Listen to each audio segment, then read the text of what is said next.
My name is Colin Swords, My name is Brian Carroll. and we did our senior project on Blackjack. So, some problems that we encountered. So, the first one that we encountered was assigning a card value to a picture of a card was one of our first obstacles.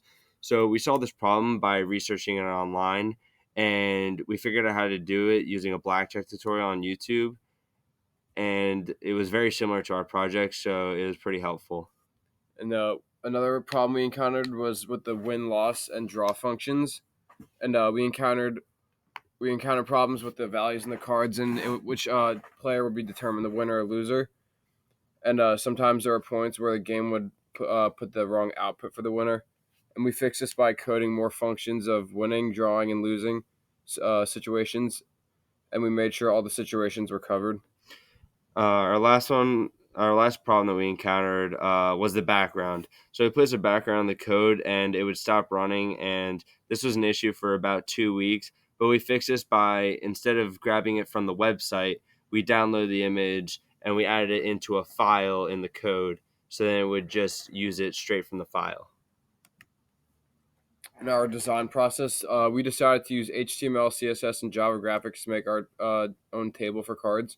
And we used the graphics that look realistic, as if you're like playing on like an online casino game.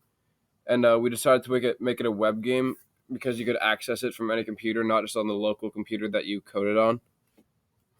So you're playing against an AI dealer, and so it has its own scoring system when it comes to the value of the cards, so that you will know who's the winner, who's the loser, who draws. And if else statements were an important aspect in our project, as the scoring system relied on that to determine a winner. And that came down to when we made all the if else statements for the win, draw, and loss situations.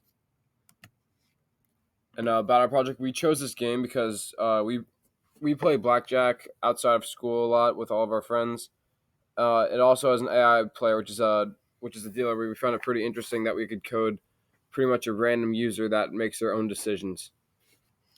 And each participant attempts to beat the dealer by getting a count as close to 21 as possible without going over 21.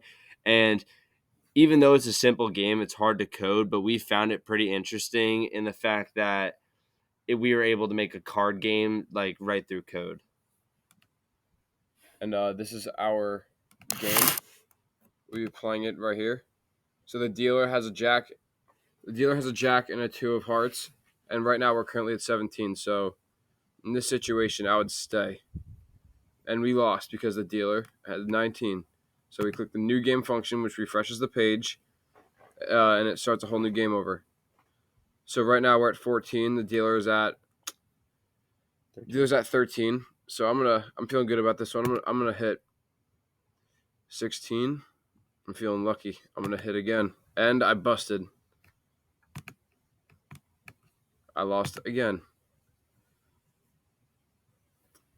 So right now I have 20, and the dealer has 16 currently. So perfect situation to stay, and I ended up winning because the dealer busted.